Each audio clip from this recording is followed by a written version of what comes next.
another exciting edition of the SoCal Prep Report. That's right, I'm Richard Stray along with my buddy Bob Gibson. Hey. I'm certainly glad you joined us as the season is getting started.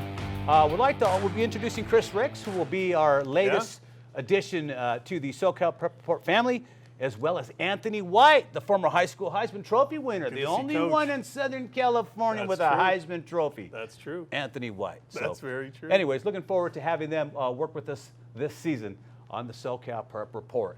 Right now, let's just catch everybody up. Things are pretty much staying the same, Bob, in the top 10 here in the Southern California. Well, doesn't it? Let's take a look, and we'll start talking about what's happening. All right, taking a look at the top 10 right now. We will see that the two-time national champion is still at the top of the heap. Of course, that's Mater Dei. They played everybody and anybody last year. I think they played all the top 5 teams, beat everybody up.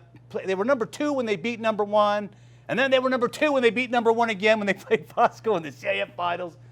They are your top team. They beat everybody they played on the field a year ago. They had the forfeit in game 1 against AMAT. Get rid of that, doesn't matter. They avenged the loss to St. John Bosco, so that's wiped off the board as well. They beat J. Sarah, they beat IMG. All those teams were in the top 20 nationally ranked a year ago. Mater Dei definitely earned that national championship a year ago, second straight, and I have no doubt that they are the best team going into this season as well. Why, you ask? Because they have the best quarterback in Southern California. Well, they have we'll talk more about it. A lot of great quarterbacks here in SoCal now. There are.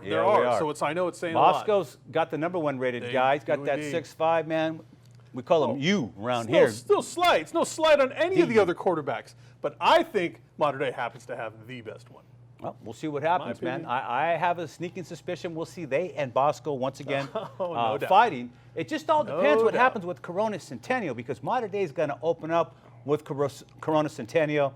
Matt Logan's won 10 CIF championships. He's been a national champ. He's been to the state. I think he beat Harvey Welch's team that 1 year. He probably did, I think, right? I think you're right. Yeah, to the state. So he's got a pretty good resume. And maybe it's about time he step up. Mater Dei did spank them pretty hard in the playoffs though last year, Bob. They did. I know. Centennial's just kind of been on that. They've been the number 3 team in Southern California on the outside looking in for a few too many years now. They got to find a way to crack that top 2. That's right. And as we kick back to the top 10, we'll see Corona Centennial is in the number 3 spot. Like we said, they're going to take on the number 1 Mater Dei. Corona Centennial finished number 7 in the nation. It was Mater Dei number 1, Bosco 2, Centennial 7. And that was the top 10 in the country right there. They are the top 3 this year coming into the football season. Number 4 is Narbonne. We're going to talk about Narbonne a little bit, but they have a lot of problems there, Bob. And a lot of it's your fault, man. You ratted them out. Boy, oh boy. Allegedly. Narbonne's got a lot going on over there, but I'm going to tell you what. Allegedly. We're gonna talk a little bit more. I know Chris Rix is going to hit on this later on as well in the program. You're going to talk to him about this, but I think for Narbonne, I think this galvanizes the Gauchos. I think this brings them together closer. Kind of that family thing. It's us against them kind of a thing. They'll have that chip on their shoulder. I think Narbonne, if they get all their players eligible, I think can be as good as anybody in Southern California. And yes, I said anybody. Absolutely. So we'll see what happens. Continuing on the top 10. We have J. Sarah, who, they got a little help. Now, I tried reaching out to Booty today to talk about the general a little bit. Yeah. General Booty coming all the way from San Antonio, from, what was it, some Christian Academy back there. But now he's here in Southern California at J. Sarah. J. Sarah, one of the top teams in the area. We'll see if the general gets a start. You want a party crasher this year? It is J. Sarah. J. Sarah has the best running back in Southern California, Chris Street. You think so? No doubt about it. All right. No doubt in my mind. Chris Street is the best offensive weapon. Saying a lot too, but I think Chris Street's the best running back, at least in Southern California, and they're going to use him in a lot of different ways. Like this Christian year. McCaffrey. Exactly. That's a great name to bring up. Yep. Chris Street has become the Christian McCaffrey of Southern California. Jay Sarah's got a chance to crash the party. If anybody falls this year, it could be the Lions who are the beneficiary of that. All right, let's continue on. That Trinity League is tough. Oaks Christian in the 6th position, man. Now, we talked about this. Oaks Christian must have something going on because Fox has them in their first 3 games. Not as the marquee game, but they are going to be streaming this game with Oaks. I don't know. Why? Oaks Christian. They had a great year last year. No doubt about it. They lost in the semis. No doubt about it. In the southern section. And I know there was somebody on Twitter who said, you got to give them what they want. Well, I don't know. Maybe Southern California wants Oaks Christian for 3 weeks to start the season. Maybe. If they do, they got them. They got them. All right, let's take a look at the round. Let's finish out this top 10 now. Yep, Mission Viejo was always everybody's gate crash. Even though Bob Johnson left, man, they came back and they're just going. Another Johnson. Just another guy named Johnson. Yeah, no relation. Right in there, right? No relation at all. But we got to have a coach named Johnson. Mission Viejo probably crash a party in here somewhere, so watch out. If I'm anybody above in the upper sixth, watch out for Mission. They end up getting the quarterback, Peter Castelli from Santa Margarita, who had a great year a year ago. For Santa Margarita really is going to have a tough one this year. They're looking to replace some people. One of those kids is Castelli, who went to Mission Viejo, and he's going to have a great year over there, no doubt about it. Yep. And another, looking at the top 10, Rancho Cucamonga, of course, number 8, Orange Lutheran 9, and Upland 10. Upland lost their all-everything coach, their legendary coach, Tim Salter. Salter retired, had a great run, but Upland still has enough in the cupboard to be in the top 10. Orange Lutheran, a lot of people might question that, I'm raising Bob, my eyebrows on that one. but go ahead. Who else are you going to throw above them?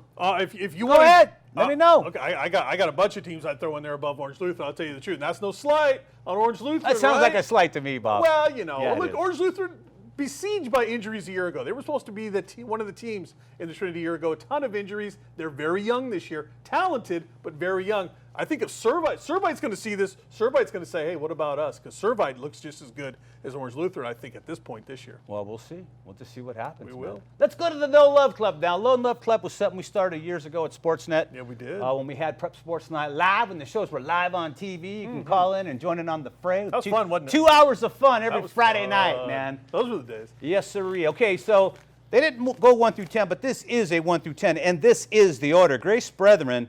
I don't know what else to tell you. These guys won back-to-back CIF championships. They won the state title last year. They were runner-up in state the year before. What else do you want these guys to do? They got about 600 people in that school, maybe a little more, if that.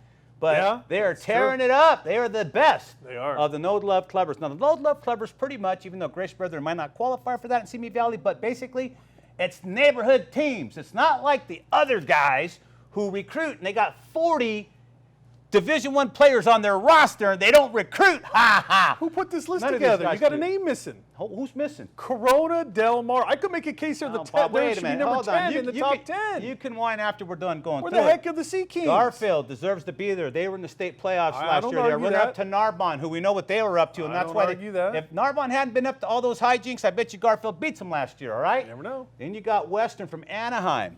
What do you want? They got a 5,000-yard passer Yes, last they did. year, and we got to talk Best to in the Davidson nation. about what Davidson's going to do to replace that kid. 5,000, like 12 yards. How do you do that? In a season? You know what? He almost got my record. I had 5,015 yards, all right? He almost got there. Catella comes in, Freddie Yep. DePalma. I don't know what this guy's doing, but ever since DePalma took over Catella about 10 years ago, all they do is win. The Knights are really, really good. Took them about 3 or 4 years to figure that it out, but program's once he back. figured it out, they're in the playoffs every year. They were state player, they were state bowl participant a couple Right. years back, and they are just going on all cylinders. But again, Catella is a neighborhood team. You won't find any D1 prospects there on routinely. They don't put out the D1 guys. They don't recruit like that. Doesn't They're matter. not like the other guys. Doesn't but matter. De Palma's got it going. Let's They're go good. back to the No Love Club. We have Villa Park, Dusan-Ancich. Man, I Villa mean, Park's- he is on the cusp every year. Semifinals. A lot of talent there. About time he wins the state. Lawndale, of course, last year won CIF and state. They Culver beat Culver City, City, who's yep. just below them, who won a CIF championship. They beat South Hills, who's just below them. Both of those teams also participated in the Bowl Series. Yep. And then you have Arcadia. Arcadia. And we have Rolling Hills Wait, Prep, wait. who doesn't even have a football team, I Bob. was going to say, what did their basketball coach, Harvey Catani, get in here and put that name? Listen, we put Come it in there. on. We put it in there for a reason. The reason they are in the No Love Club, number one, because that school's got about, what, 20 kids in it? Yeah, something like that, right? They all play basketball, No, too. that's Finley Prep. That's Finley Oh, Prep. sorry. Don't miss. Okay, no, all right. Don't give him a bad name already. no. Bottom line is Harvey Catani is the USA Basketball's head coach for the 17 and under division. They're going to play an international schedule, or they already have. But I'm just pointing it out. Catani continues to be an ambassador. Harvey Catani is such a good basketball coach, he can put his school in the No Love football. That's right. club. And they're in there. And they That's how just good might Harvey be is. there all year, right? All right, Bob, what were you like saying about Corona Del Mar? You wanted to complain about the No Love Club? Look, the Sea Kings belong in there. I'm gonna lobby for them. Go ahead, Lobby. Corona Del Mar needs to be there. They got John Humphreys, who's going to Stanford, big wide receiver, 6'5" kid. They're loaded with talent. We're going to talk a lot about Corona Del Mar this year. That's a team that's, I'll say it now, they're going to win a CIF championship. It's done. It's over. I'll say it now. Larry, you mark this tape. Put it on. Get this clip out. I want this clip every week because this is the kiss of death for Corona Del Mar. We all know whatever team Bob roots for, it's the kiss of death. All right. You do not want Bob Gibson picking your team. Sorry, to win CDM. anything. You want him to say, they're going to lose, man. Yeah. It's done. Bob, if you come out, you know how it is. John Conte will vouch for this 100%. It's true. So I feel bad for the I did pick Mater Dei a year ago, though, and they won the national title. But, despite Bob, me. even a broken watch is right twice a day. Broken clock, watch, true. Whatever you want to say. That's true. Interesting take. We'll talk about Corona Del Mar, though. But anyways, that's a No Love Club for you. Again, those are the schools that are pretty good neighborhood schools, but will never get the love because all the recruiting schools get all the players. I know it. It's that simple. That's the way it is. What do you want? Got to get some love from somebody, right? All right. Let's check in now with Chris Rix and take a look at Rix's radar. Chris Rix is joining the SoCal Prep Report as a correspondent and a co-host here, Bob. Let's go to Chris Rix right now and talk to him. We're sitting here in the coach's office and we're talking with Chris Rix. And Chris, thanks for joining us here on the SoCal Prep Report. He's our newest team member and we're certainly glad to have him. Welcome, my friend. Let's roll, Rich. I'm looking forward to a fun season. All right. Chris is going to bring us Rix's radar every week, and we're going to talk about some of the top games or just some of the games in the CIF Southern section. Of course, this is week 1, so there's no real races, but there's some interesting matchups. And let's start with the San Marino Charter Oak game. That's a big game for a lot of reasons, and let's talk about it. Yeah, 2 programs with a lot of football tradition, but really the biggest thing I'm looking at in this game, Rich, is big Lou Farrar, Coach Farrar at Charter Oak. If you've been following high school football, you know that he's been struggling with his health over the past few months. I really hope to see him on the sidelines this Friday when they take on San Marino. I know Big Lou, if he can be there, he's going to do everything he can to be on the sidelines for the Chargers. He's a fighter. But what a great coaching staff they have there with his son, Dominic Farrar, and the rest of the Chargers coaching staff. So I think they'll be focused, they'll be ready, and I think they'll be inspired to play for Big Lou. There's nobody I can think of right now more than Lou Farrar, who's touched so many athletes. I mean, this guy's won more than 300 high school games. He's currently, if I'm not mistaken, the winningest active coach in the CIF Southern section. He's a legend, and not just what he's done on the field, but the impact that he's had on thousands of young men off the field. Everyone's pulling for Big Lou. Yes, I cannot imagine anybody who's not, if you get a chance, get out to Charter Oak, show some support on their team website, on their Facebook pages and stuff like that, because we lost a lot of legends last year. We lost Marion Ansich, we lost Jack Malstead over at Santa Fe. Lou Farrar right now is ailing a little bit. And Coach Glenn Martinez. Yes, and these are icons, Chris. Yes. These are people that raised us. Yes. Pretty much. Absolutely. I mean, again, if you followed high school football, you know these names. Ansich, Martinez, Farrar, the list goes on. And not just the impact they've had as coaches, but again, in helping mold young men. And I think that's what people really recognize about Big Lou. Now we have a very interesting game to talk about right now, and it's not the one you're thinking about. Narbonne is traveling up to Clovis to take on Buchanan. Chris, that game is interesting for a lot of reasons. It is. We're going to dive into the city section. Narbonne, everyone either love them or hate them. Right. People know about the Gauchos and what they've done in the past and their tradition of winning, dominating really the southern section. Now they take on Clovis Buchanan. We know that high school football up in Central California, Clovis area, always strong, always dominant. So that's going to be a great game. Absolutely. Okay, looking on to other ball games too. Going to be checking out the Bishop of Mont Diamond Ranch game. Bishop of Mont, a lot of tradition. Diamond Ranch, kind of a newer school. I mean, they've been a high school for maybe 15 years out here in the Pomona area.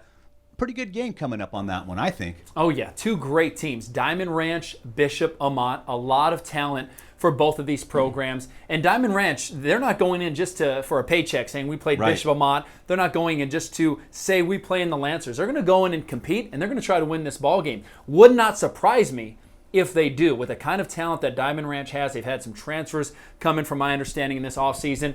But Bishop Amat at home, they're breaking in a new quarterback. Blake Archuleta moves on to Utah. But they're very well coached by Steve Haggerty. The rest of the coaching staff, Sean Coley, the offensive coordinator, quarterback coach, he's going to have their quarterbacks ready. And it's tough to pick against the Lancers at home in Kiefer Stadium. I think it goes into the 4th quarter, but I think Bishop Amat pulls off a close win at home. Going to be a good ball game. I mean, who would have ever thought Diamond Ranch Bishop Mont would be a tight one? This is going to be a good one, I'm telling you. Oh, yeah. Another big ball game, and the one you're going to cover on Fox this weekend is Mater Dei Corona Centennial. Now, Think about it. Modern day, two-time defending national champ. You got Matt Logan, the head coach over at Corona Centennial, who's always in the hunt, finished number 7 in the nation last year. Yep. Their only loss was to Modern Day in the playoffs. I mean, they deserve that high ranking. Modern Day is Modern Day. Last year they played 5 teams in the top 10, 2 number 1s, okay? They played and they beat them. So this game's interesting on a lot of levels. Tell us about it. Well, first you go back to the semifinal game just a few months ago, last year, Centennial at Modern Day. It was a crazy game. You had a zone read by Carter Freeland, the quarterback for Corona Centennial. The mesh was so good that the referee blew the whistle. He thought the running back had it. Freeland took it to the house, touchdown. It was called back. I actually posted the video on my Twitter page today. You can see how good that mesh was. But that really changed the game, and I don't think that Freeland and Centennial bounced back from that. What followed, 4 interceptions that they had on offense. 3 by Freeland, another one by Ala Makaele, the other quarterback for Centennial. And Modern Day just rolled from that. It was a closer game than the score looked like because of those turnovers. This will be a completely different game. I do not see Matt Logan and the offensive staff, let alone Carter Freeland, Makaele, and any of their offensive players allowing that to happen. Again, I think it'll be much more closer, much more competitive. Bryce Young and Modern Day may not have all the toys they had last year with the Brew McCoy, Jacoby Harper, the guys on the outside. Elias Rix transfers to IMG, but still a lot of skill guys on the outside. And Bryce Young is Bryce Young. They got a very good defense. I think it'll be a great game, and you cannot count out Centennial. They are a machine. Absolutely Coach not. Logan, they impress me every year. They always surprise me. Both quarterbacks run well. They've got a great defense. No more Drake Jackson. He's now at USC. But if he was the Indominus Rex, now you have the Indo-Raptor, next version. Corey Foreman coming off the edge, just as good, if not better, than Drake Jackson. This is going to be a slugfest, I think, in the fourth quarter as well. Well, good teams that got bit hard in the playoffs and have had all summer to think about it. They're going to come back strong. You know they are. And I believe Centennial will. Are they still going to run the platoon quarterback and platoon running backs? Last year they ran, they ran those sets every series. Yeah.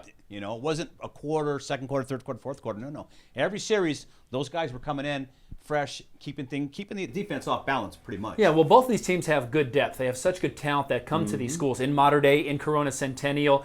With Coach Logan, it wouldn't surprise me to see both Freeland and Makaele in there. I think he'll go with whoever the hot hand is. I know as a quarterback and now as a coach, you want to stick with that guy who's doing well. If he's playing out of his mind, you don't want to take him out just to get the other guy in. So I think he'll stick with a hot hand, see who's playing well. Would not be surprised to see both quarterbacks in there throwing it, and also in that run game. That's got to be huge for Centennial. They have to be able to run the ball well against this Modern Day defense. That'll open up the passing game. Should. And I think Corona's underdog in this ball game. You never know first week, but they're both great programs. Corona Centennial able to win this ball game. What's that do, man? I mean, it's going to be a mad dash to the finish. And if Bosco and Modern Day happen to square off in the other semifinal and Corona gets on the other side, they might get to the finals this year. Who knows? Right. Well, I think, Rich, you give both programs, both coaches, a lot of credit for starting with this blockbuster game in week 0. That's a good point. I give you. And this was a semifinal playoff game last year. Yes, it was. And they're starting up, man. So to see Centennial back at the Santa Ana Bowl, going into Modern Day again, road game, just like they had in the semifinals. A lot of credit and respect for Matt Logan. He's confident. Their coaches are confident. This is a confident club. They don't call them the Evil Empire for nothing. Centennial will come in and they will surprise a lot of people. This will be a different game than it was last year in the playoffs. Bryce Young, a great player. They've got to get pressure on him. Can't allow him to pick things apart, let alone get outside the pocket and improvise. That's where Bryce Young is at his best. So I can't wait to watch this one. It's going to be a fun one. It ought to be interesting. I mean, if you haven't seen Bosco, we're thinking about him already because Bosco's going to be in this mix. I can't wait to start talking about these guys. But Centennial Modern Day, always a good ball game. Fox, game time is live, and when is it? Where do they see it? That's right, 7:30. Fox Sports West Prime Ticket, game of the week, probably national game of the week, Centennial at Modern Day. Again, it'll be a slugfest. I'm surprised this game isn't a national game of the week, and I'm surprised Narbonne and Clovis are the ESPNU's national game of the week. Real quick, your take on Narbonne. Can they bounce back? Can they put all the controversy that's been swirling around Narbonne with the coach and the athletic director and all that other stuff, can you put that aside as an elite high school program? I think so, but it's a challenge. One thing in their favor is this didn't just happen this week with Coach Manny Douglas and him being out. It's been happening for months, and I would expect the players and coaches to be prepared and to not let this be a distraction. The thing is, can they block out all the outside noises, the social media, everyone on Twitter, everyone knocking the program? People already don't like Narbonne as it is because of how dominant they've been. Now you take this off the field stuff, the administrative things. You're talking about grades, you're talking about paying, and you've had some changes in leadership now at Narbonne. Yes, you Can have. they block that out and focus on the task at hand? Pulling together as a band of brothers, pulling together with the current coaching staff and saying, hey, we're playing a very good opponent from a very good football area in a hotbed like Clovis. Clovis Buchanan is going to come to play. And Narbonne needs to be focused on the game plan, on executing. If they do that, I think they'll be okay. Interesting. Even if their Narbonne's wrestling team got on the, Clovis Buchanan's wrestling team got on the field, it'd be a tough one. Now, where are you headed out? You're getting ready to head out Santa Clarita. What do you got going out there, man? Yeah, heading up to Burrito Bowl. What the is that? Burrito Bowl in Holy Santa moly. Clarita. Yeah, I'm getting ready to eat. A very cool competition they do up there with some of the public schools in Santa Clarita, football players and teams eating burritos. They asked me to help kick it off, and I love food. You'll learn. I love food. He loves food, so dude. if you're offering me a big burrito, I'm going to be there. But that should be fun, representing Fox Sports West and also the SoCal Prep Report. Absolutely. This is Rix's Radar that you're watching right now. We like to call it Rix's Review because we're reviewing stuff with Chris Rix. But, Chris, thank you so much for joining us today, and looking forward to seeing you the rest of the season. Week 0 is here. Let's get it, partner. It's going to be a fun one. Go get those burritos, man. All right, Rich. All right, let's head back to the studio. All right, joining us now for the Los Angeles City Section Report is Randy Rosenbloom. And Randy, so much has been going on in the city section, man. Let's get into the top 10, and then let's get into it. This isn't the LA City Section Report. This is the Narbonne Report, That's exactly right? my It's point. all about Narbonne. Narbonne's terrific. You guys got him number 4. I have him number 1 in the LA City Section I poll, would and hope. that's no surprise. They have a great quarterback in Jake Garcia. Forget all the problems. They have a wonderful receiving core. This football team is loaded. Jordan Banks on the defensive front. This team is as good as any Gaucho team ever. And Ever? remember, ever, and they've won 5 city championships. I don't know about They that. are loaded in the backfield. The only concern is who will be eligible, because 3 of the transfers are in the offensive line. If they do not play this weekend against Buchanan, and we still don't know, that's a major issue. Then they will have struggles. Didn't they just lose a running back to Mater Dei? Marcise Yates is a very good running back. He will help the Monarchs, but they're loaded. The cupboard is not empty. Narbonne's got All right. great running backs. I'm not even sure Yates would have started. That's how good the running backs are this season at Narbonne. Let's go back to the top 10. I have Garfield as my number 2 team. The Bulldogs were the runner-up to Narbonne a year ago. Jonathan Bautista is their quarterback. He returns. Nearly went to Roosevelt in the offseason, comes that back would've to been fun, Garfield. Yeah, it really would have been a lot of fun, right? They have P.J. Garcia, a tremendous running back, and Lorenzo Hernandez, year in and year out, has good offensive linemen, and they have great football teams, but I have Garfield at number 2. Birmingham, number 3. I think this is the team that could challenge at the end of the year. They're very young. They have a transfer in at quarterback. They like him. Jackson Badad, and he's a very good football player, and Badad will be very talented for Birmingham. Carson is a football team last year that kind of went under the radar because they're in the same league, the Marine League, as Narbonne, but Carson returns 8 offensive starters. Their quarterback is outstanding. He was a freshman a year ago, and he's going to be a sophomore who's coming back to play for him. That's Ale, and he is a tremendous player. Venice has Luca Diamant. He's a quarterback who's terrific. He's been starting for 4 years. This will be his 4th year. You never know about the Venice defense, but you know Diamant will put points up on the board. He's already committed to Duke. Now, the second 5, San Pedro was the D1 champions last year. They have Josh Ward back. He rushed for 1,400 yards, had a magnificent 27-yard touchdown run in the title game against Dorsey. I have Westchester with 15 starters back. They'll be very strong at number 7. San Fernando is an interesting story. They've been great under Robert Garcia. In his 8 years, he's had 3 LA City championship teams. He has a 6'4" quarterback in Adrian Lopez, who started last year, figures to be better this year. Number 9, I have Reseda. The Regents were 10-2 a year ago. Their quarterback is a good one in Trent Butler. And I have Palisades, number 10, best linebacker in the city, maybe, because there's some guys at Narbonne who can play. I was gonna say. In Cy Riley. Cy Riley is a tremendous football player. Another team I didn't put up there, guys, I really like, again, in the Marine League. And the Marine League is the league in LA City section. It's like the Trinity League for the southern section. that would be Banning. Banning has 14 starters back, 7 on offense, 7 on defense. Jake Otto, their quarterback, is very good, tough guy, really runs the offense well. So Banning could be good, but you got San Pedro, you got Carson, and obviously you got Narbonne in the same lane. Banning had it rough last year, man. All right, but real quick, Randy, tell us about what do you think is going to happen in 30 seconds to Narbonne with all this controversy? They're going to win the LA City championship easily. There's no team in the LA City that can compete with them within 5 scores. Forget all the issues, no problems for the kids. Fake news? Fake news. The players play. Joe Aguirre's done a nice job stepping in for Manuel Douglas. If they all are eligible, they run the table.